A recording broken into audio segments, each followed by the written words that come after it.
Were you gonna take an attack posture with me?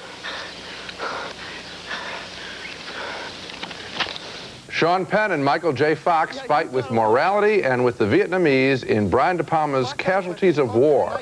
It's one of 5 new films we'll be reviewing this week on Siskel and Ebert. I'm Gene Siskel of the Chicago Tribune. And I'm Roger Ebert of the Chicago Sun-Times. Our first movie is Casualties of War, and it's based on a true story of a tragedy that took place during the Vietnam War when a 5-man unit of American soldiers kidnapped a young Vietnamese woman from her village, took her along on a patrol with them, raped her, and then murdered her.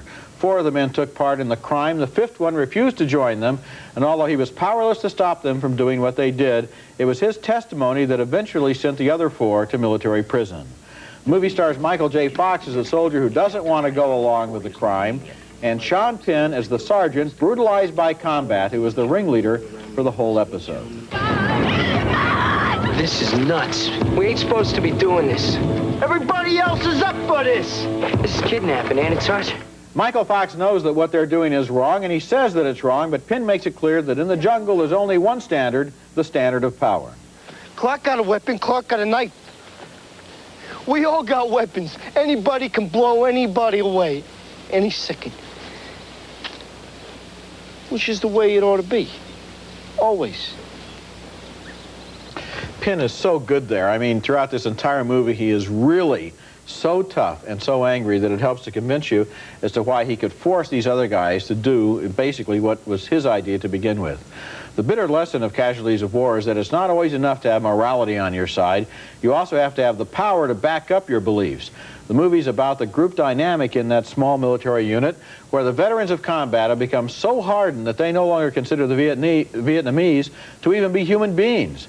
Fox is the newcomer. He's only been in combat a few weeks. He knows what they're doing is wrong, but he's outvoted, intimidated, and powerless.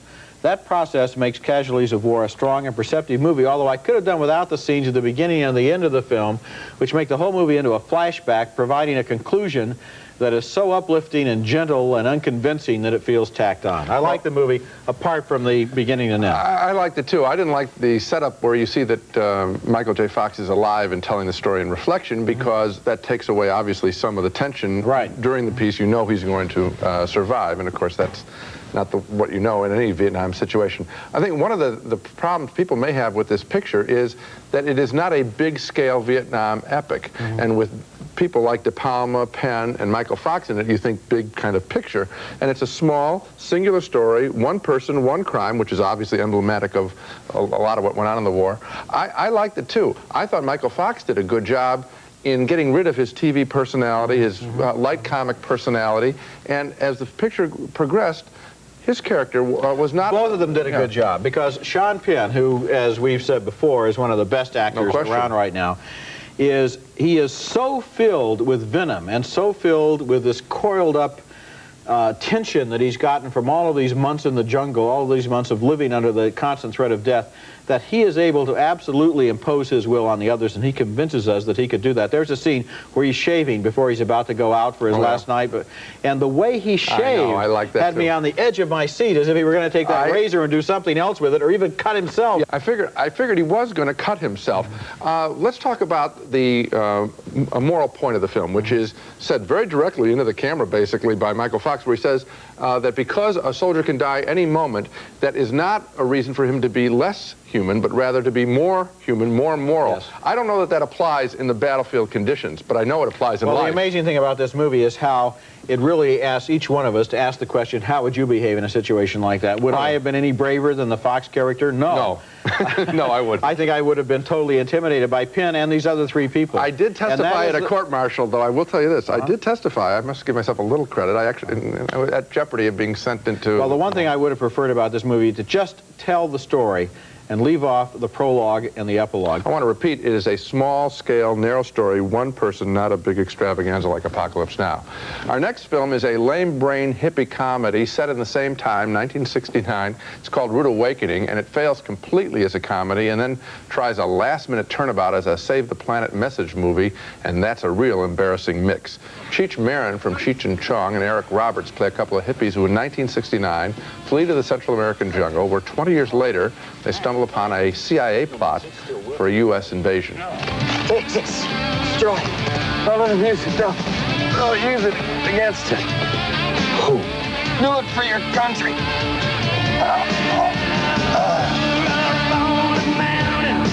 Is he dead, man? He's very dead. Those papers detail the CIA plan, and the boys decide to go back to the United States, to New York, to tell the world. They've missed a lot in 20 years. Their girlfriend, Julie Haggerty, tells them all about it. You missed everything. Watergate, Ford, Carter, the hostage crisis, Jonestown, 3 Mile Island. All in the Family, MASH, Maude, Mary Hartman. Wars! Star Search, Battle of the Network Stars, Saturday Night Live. Men who hate women and the women who love them. Another hippie friend of theirs who has turned into a yuppie is played by Robert Carradine. I own tanning salons. Oh. I mean, people pay me to get a tan. Oh. Wow. Hey, how do you get the sun to shine just on those guys who pay, man? The jokes are predictable. There's no dark edge or seriousness to the material, which could make, in theory, I guess, a good movie. Julie Haggerty's whining voice is annoying. So is Cheech Marin's constant "hey man" dialogue. And Eric Roberts' much too earnest acting. I think one of the reasons the actors overdid their lines in this picture is that the lines are so empty and trivial. But saying them louder only makes Rude Awakening that much more difficult to watch. It's a awful film. I think it's worse than that. I think it's one of the worst films, not just of 1989, but of certainly one of the worst films of the 20 years since 1969. This movie is a bad idea from beginning to end, and it's not even one idea. You put your finger on it. There are two different movies here. First, it's kind of a Cheech and Chong comedy. Then it turns into really embarrassing stuff about the ozone layer and AIDS and crack and all the other problems. In the last 10 minutes, it's flipped in. Yeah. The last 10 minutes are just awful, including the fact that you catch this when those students turn up and say, "Hey, we want to follow you." Right. There was no logical way they could have known where to find those people in order to turn up and turn themselves into them. And also the way they just stand around, and you can see the kids acting. I mean, they're pretty... just they're standing there as witnesses to this wonderful revival that hasn't taken place. This movie is agonizingly bad in terms of dialogue, acting, directing, and basically in terms of conception from beginning to end. It's just a bad idea. It should have never been made. Well, in theory, you could make a picture about hippies hidden away and coming back. But it should have been a much darker film and a little, maybe poke. The easy way to go is to make the hippies right. Maybe go the other way. This summer we've had all of this 20th anniversary of Woodstock stuff, and really the basic thing to do if you want to observe that is go back and look at Woodstock. Right. Because all of the movies and all of the entertainments about what happened 20 years ago all seem to ring kind of false this summer. I think maybe 20 years ago isn't long enough. Maybe the 50th anniversary will be the time to do this. If you think about it, the hippie movies that were made in the early 70s, they were like RPM, they weren't very good either. Okay, coming up next, John Candy is the bachelor uncle called in to supervise 3 suburban kids in Uncle Buck. You have much more hair on your nose than my dad. How nice of you to notice. This movie is named Uncle Buck, and it stars John Candy as a character similar to the one he played in that wonderful 1987 comedy named Planes, Trains, and Automobiles. Both movies directed by the same man, John Hughes. In this one, Candy is a large, shabby, unemployed, good-hearted bachelor, kind of lonely, and when his brother calls and asks a favor, he's happy to agree. The brother and sister-in-law have got to leave town on a family emergency, they tell him, and they need somebody to babysit with their 3 kids. Well, not surprisingly, the kids aren't too thrilled with their new authority figure, and they give Candy a hard time right from the first morning. You put onions in the eggs. I'm gonna go check on Maisie. I'll fix you some cereal when I get back. The most scornful of the kids is the 15-year-old played by Gene Kelly. She's humiliated by everything about Candy, especially his car.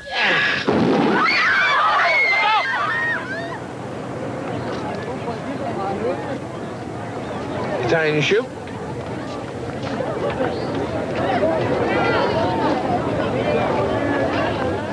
What time do you want me to pick you up after school? Don't bother, I'll get a ride with friends. Eventually, Candy is able to bring the smaller kids around. They're fascinated by his approach. Did you brush your teeth? Yeah, I could even feel my toothbrush. You know, I have a friend who works at the crime lab at the police station.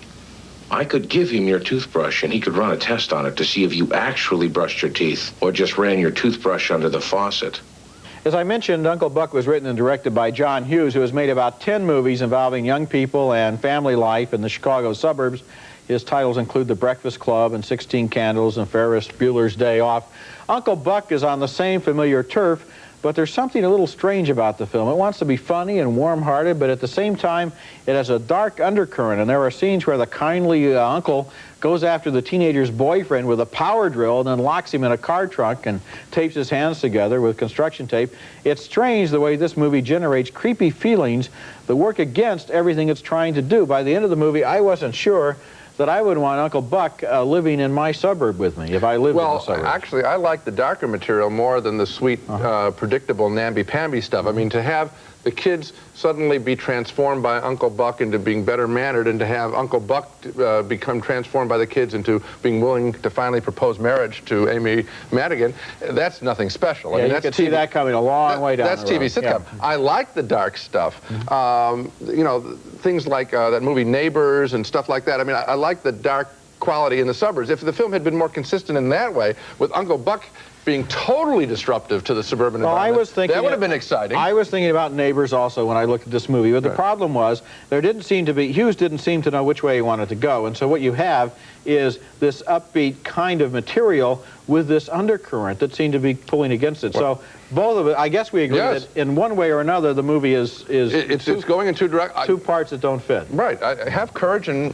I love to see movies generally more dark than they are. Coming up next, Deep Sea Adventure featuring Ed Harris, Mary Elizabeth Mastro-Antonio, and an alien life force in the abyss. It was a machine. It was a machine, but it was alive. Tech underwater adventure film called The Abyss, and it's really two stories, and we're getting a lot of picture that have two elements, and they don't blend well together, but one of them I think is very good. That's the story of an attempt to remove the nuclear missiles from a sunken atomic submarine.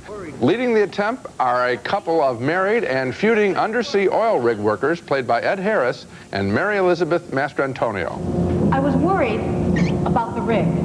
I've got over 4 years invested in this project. Yeah, you only had 3 years invested in me. Well, you have to have priorities.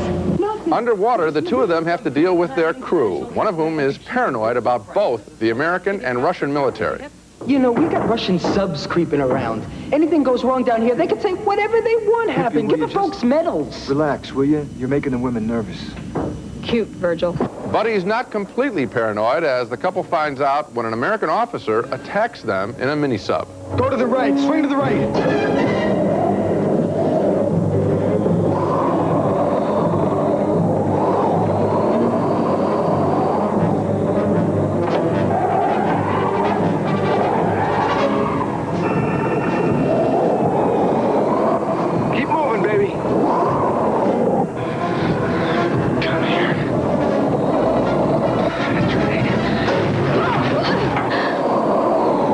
The underwater action is terrific, but the film goes aground when it tries for profundity with a close encounter with an E.T. clone. I seem to be having a problem here.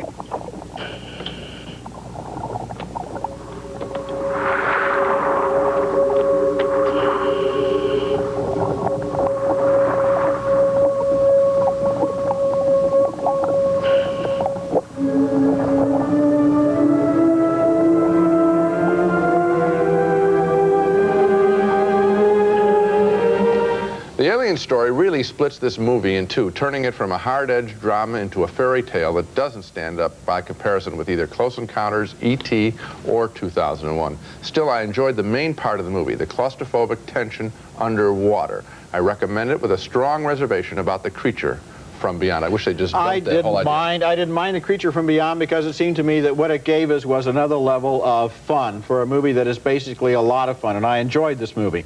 When you said it was two stories, I thought you were going to say that the other story was the relationship between Harris and Mastro-Antonio, whether or not they'll get back together again. Oh, that I know.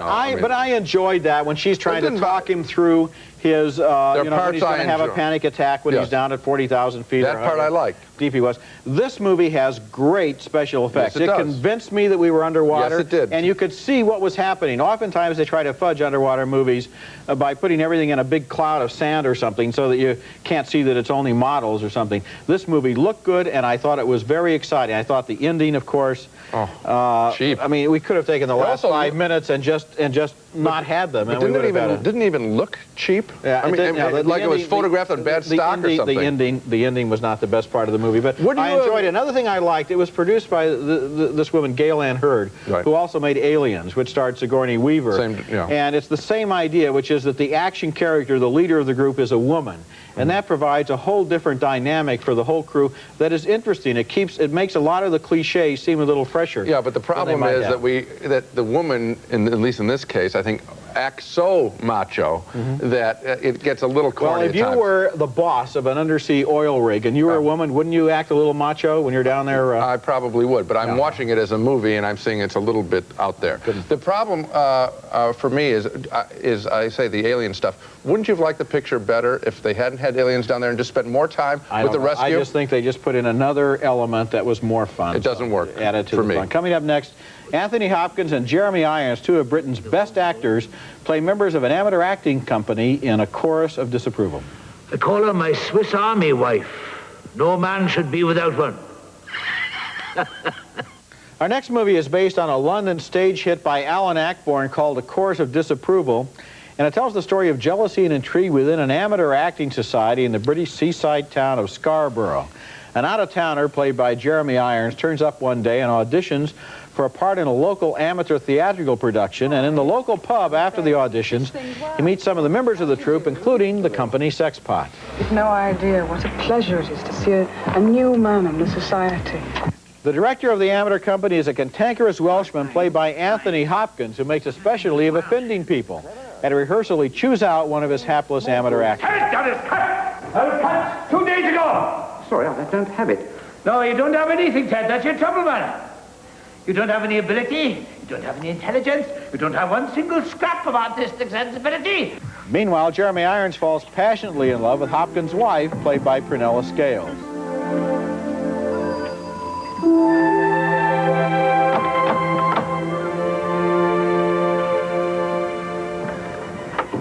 Oh, good afternoon. Sorry to bother you. My name's Llewellyn. Is Mr. Jones at home by any chance? Yes, he is. Won't you come in? A Chorus of Disapproval is sort of a disjointed movie that tells so many different stories that none of them really involve us. There's the other local couple, for example, that's in the wife swapping, and then there's the intrigue over a local real estate deal. There's the complicated relationship between Hopkins and Irons, and there's the progress of the play they're putting on. And all of these elements, none of these elements really ever feel quite real. They all seem like jigsaw puzzles that have been put together for the convenience of the plot. This movie feels as if it were written. It doesn't feel as if it were happening. The thing is that here are all these people gambling with their lives and their happiness, and the movie didn't really make me care about any of them. No, and I had difficulty accepting Anthony Hopkins in his role. Jeremy Irons was fine, and I think he's a really special actor, and I bought him in character, but I didn't buy Anthony Hopkins. It seemed to be such a caricature of the guy. I mean, even when you see him in the very first time and he's wearing his little overcoat on and it's all tight and buttoned and it's indoors and he's walking around with, I thought, I mean, it's an actor's choice. It didn't work for me at all. I didn't buy him, and I thought there was so much emphasis placed on the play when I really wanted to know about these people's lives. The play was just a conceit. I didn't buy it at all. Well, Hopkins is a really good actor at finding various details to make a character into a character, but here what I think is he found the details, he didn't ask if they fit the character. He's got that kind of stoop-shouldered look, and you're right about his clothes. They're all too tightly buttoned, and so he walks around like a little sausage, you know, sort of giving us all of this bitter Welsh wisdom and invective, and it goes over the top. You begin to realize that nobody else in this town will put up with that indefinitely the way they apparently do in this movie. Yeah, it's a minor film. Now let's take another look at the movies we reviewed on this show. 2 thumbs up for Brian De Palma's Casualties of War, a small but pointed Vietnam story featuring strong performances by both Sean Penn and Michael J. Fox.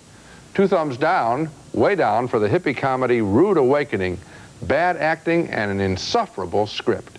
2 more thumbs down for Uncle Buck, starring John Candy as a crumb bum but wise uncle. the film could have used more dark moments. 2 thumbs up for The Abyss. We both really admired the underwater action. I, however, didn't care for the alien creature that makes its supporting appearance. And 2 thumbs down for A Chorus of Disapproval, the small-town English comedy that is too contrived for its own good. So we both like The Abyss and Casualties of War, except what I can understand is why you keep emphasizing that it's a small movie or it's a small-scale movie. I mean, it's as big as it needs to be in order to tell this very, very important story about this dynamic involving these people. It's not a small movie in that sense at all. And it probably was a pretty expensive movie, too. I don't care about money. I'm simply talking about the scope of the picture, because I think when people see, hear Vietnam, I think they automatically, and hear these big names, they automatically think it's going to be a big-scale picture. And they may be disappointed if they don't find it that way. I think they'd be more disappointed if it were a bad picture, actually, and that's not going to happen. Who's going to argue with that? Not you, apparently. That's it for this week. Next week, we'll be back to review The Package, a thriller starring Gene Hackman and Tommy Lee Jones, and Cookie with Peter Falk, Diane Wiest, and Emily Lloyd. That's next week, and until then, the balcony is closed.